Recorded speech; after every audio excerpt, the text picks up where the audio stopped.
आप जहां भी बैठते, खड़े होते और जो भी छूते हैं उसमें याददाश्त होती है और हर समय आदान प्रदान होता है। तो ये एक सचेत प्रक्रिया होनी चाहिए। अगर वो मजबूरी भरी प्रक्रिया है फिर आपको उसकी कीमत चुकानी पड़ेगी। ऐसा नहीं है कि ये पाप है वो पाप है। सवाल ये है कि जीवन में आपकी प्राथमिकता क्या है।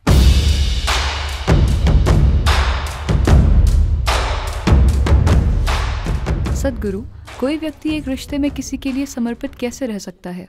क्या यह स्वाभाविक है कि किसी से प्यार करते हुए भी दूसरों के प्रति सेक्सुअल अट्रैक्शन हो? इसका सही तरीका क्या है या इसे कैसे संभाला जाना चाहिए? देखिए, एक मानसिक समग्रता होती है, एक भावनात्मक समग्रता होती है, लेकिन एक शारीरिक समग्रता भी होती है। समग्रता का मतलब नैतिकता नहीं है। समग्रता का मतलब है कि आप एक ऐसी स्थिति बनाएं जो आपके लिए सबसे ज्यादा कारगर हो। तो जब हम समग्रता कहते हैं, मान लीजिए मैं कहूं मेरे शरीर में एक समग्रता है, इसका मतलब है कि यह मजबूत और बहुत सारी चीजों से रक्षा करती है ना? इसका यह मतलब नहीं कि मैं नैतिक रूप से किसी चीज में अटका हुआ हूं। तो मैं ये कह रहा हूं, मैं चाहता हूं कि आप समग्रता शब्द को उस संदर्भ में समझें। हम समग्रता की बात इस जीवन की मजबूती के संदर्भ में कर रहे हैं। तो अगर यह बात है, क्या यह सच है? क्या आपको याद है कि आपकी परदादी 10 पीढ़ियों पहले कैसी दिखती थी? क्या आपको याद है? नहीं, मगर आपकी नाक उनसे मिलती है, हाँ या ना? शरीर याद रखता है ना? शरीर 10 लाख साल पहले के आपके पूर्वजों को याद रखता है, हाँ या ना? तो आप जिसे मेरा शरीर कहते हैं वो याददाश्त का एक ढेर है, हाँ या ना?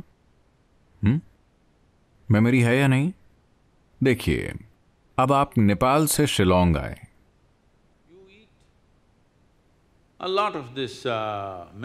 आपने बहुत सारा मेघालय का खाना खाया। आपके नैन नक्श नहीं बदलेंगे क्योंकि आपका शरीर याद रखता है कि आपकी जेनेटिक्स क्या है, चाहे कुछ भी हो। या आप मान लीजिए गाय का भोजन या कुत्ते का भोजन खाना शुरू कर देते हैं, आपका शरीर कंफ्यूज होकर कुत्ता या गाय नहीं बन जाएगा क्योंकि इसमें विकास संबंधी याददाश्त है। आप चाहे जो भी करें ये कभी कंफ्यूज नहीं होता, है ना? आप सोचने लग जाएं मैं एक कुत्ता हूं और उसकी तरह भौंकने लगें, फिर भी शरीर नहीं बदलेगा, हाँ या नहीं? मन से आप कर सकते हैं, पर शरीर में याददाश्त बहुत गहराई में होती है। तो ये पूरा शरीर जो आपके पास है मुख्य रूप से मेमोरी की एक समग्रता है। अगर ये मेमोरी की समग्रता को खो देता है तो आप देखेंगे कि ये कई सारी चीजों के प्रति नाजुक हो जाएगा। अब शरीर की प्रकृति ऐसी है कि कुछ भी जो आप एक खास स्तर की भागीदारी के साथ छूते हैं स्वाभाविक रूप से उस मेमोरी को स्टोर कर लेगा। मानसिक तौर पर नहीं, शारीरिक रूप से वो उस मेमोरी को स्टोर कर लेगा। पारंपरिक रूप से इस संस्कृति में हम इसे ऋणानुबंधा कहते हैं। आपने ऐसे शब्द के बारे में सुना है? ऋणानुबंध। इसका मतलब है शारीरिक मेमोरी जो आप इकट्ठा करते हैं। लोग क्यों, आप लोगों के साथ ये देखेंगे, मान लीजिए अपने घर में वो जाकर उसी जगह बैठते हैं। ये आमतौर पर बूढ़े लोगों के साथ आप देखेंगे कि वो जाकर एक ही जगह बैठना चाहते हैं, वो दूसरी जगह नहीं बैठेंगे। क्या आपने गौर किया है? यहां तक कि आपका कुत्ता वो आता है, अगर वो यहां बैठना चाहता है तो वो इसे सूंघेगा, उसे सूंघेगा, उसे सूंघेगा और बहुत खोजबीन के बाद वो उस एक जगह पर बैठ जाएगा।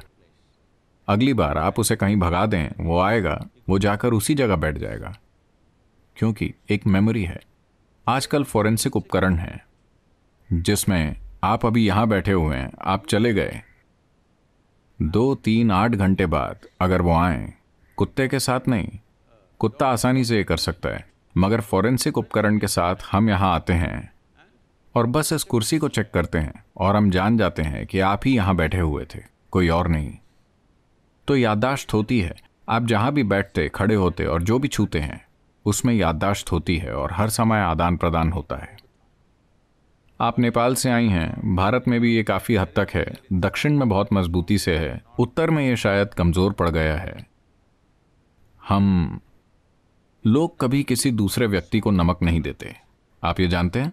यहां भी अगर कोई आपको नमक देता है, आप कहते हैं प्लीज उसे वहां रख दीजिए, क्योंकि कुछ चीजें हैं जो मेमोरी को बाकी चीजों से बेहतर संचारित करती हैं। नमक, तिल, नींबू, इसी तरह अगर आप देते हैं, पारंपरिक लोग कहेंगे उसे वहां रख दो, मैं ले लूंगा। क्योंकि वो नहीं चाहते कि आपके साथ ऋणानुबंध विकसित हो। अब भारत में अगर आप लोगों की पुरानी पीढ़ी को देखें, अगर आप उनसे हाथ मिलाना चाहें, वो इस तरह करेंगे, क्योंकि वो आपके साथ ऋणानुबंध नहीं चाहते, क्योंकि इसका मकसद आपके शरीर की मेमोरी की समग्रता को इस तरह रखना है कि वो दूसरी चीजों के प्रति संवेदनशील ना हो, कि आप बहुत जुड़ा हुआ जीवन बन जाएं।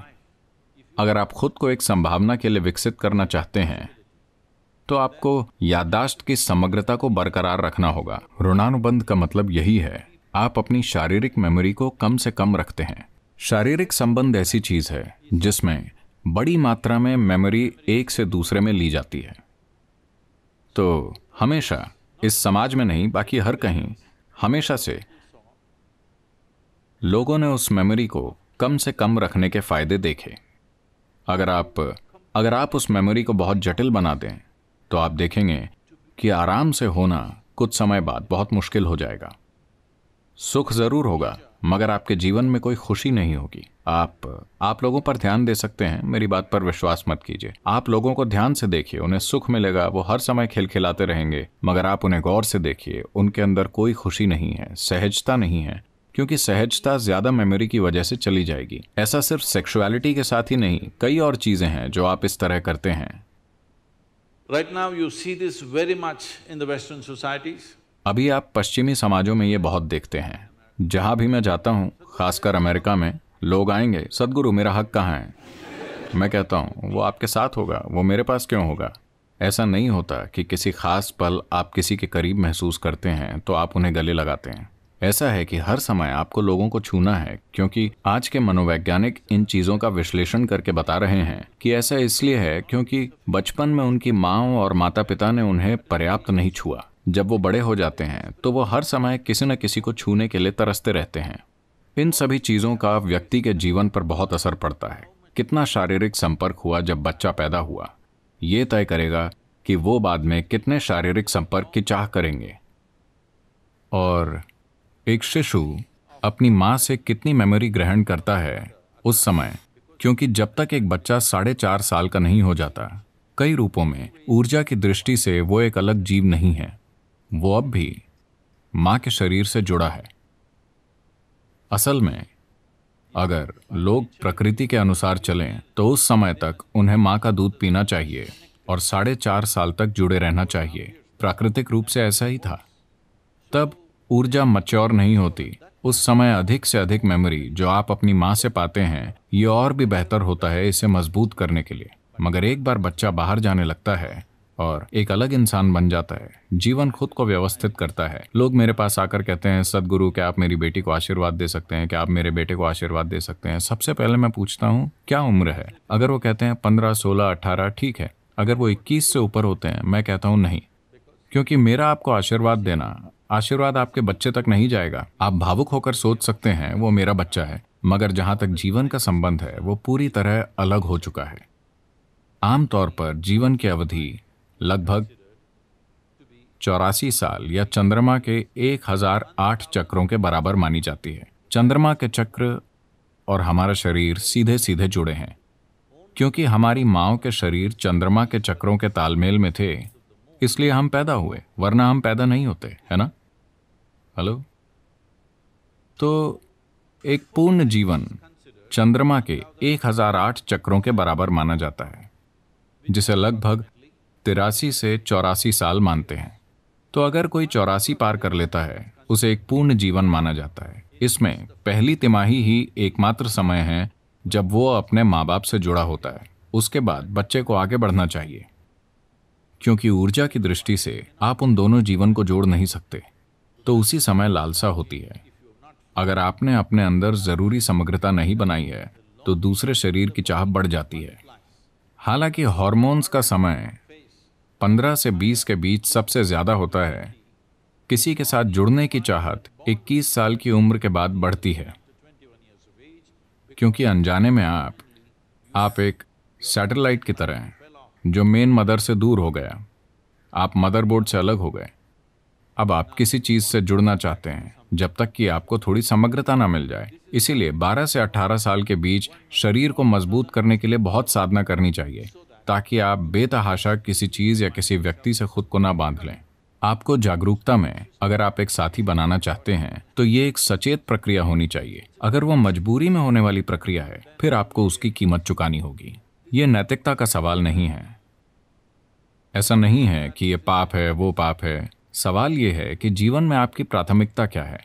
अगर आपकी प्राथमिकता इस जीवन को एक उच्च संभावना तक पहुंचाना है तो आपको जागरूक होना चाहिए। अगर आप किसी तरह जीवन जीकर चले जाना चाहते हैं तो ठीक है।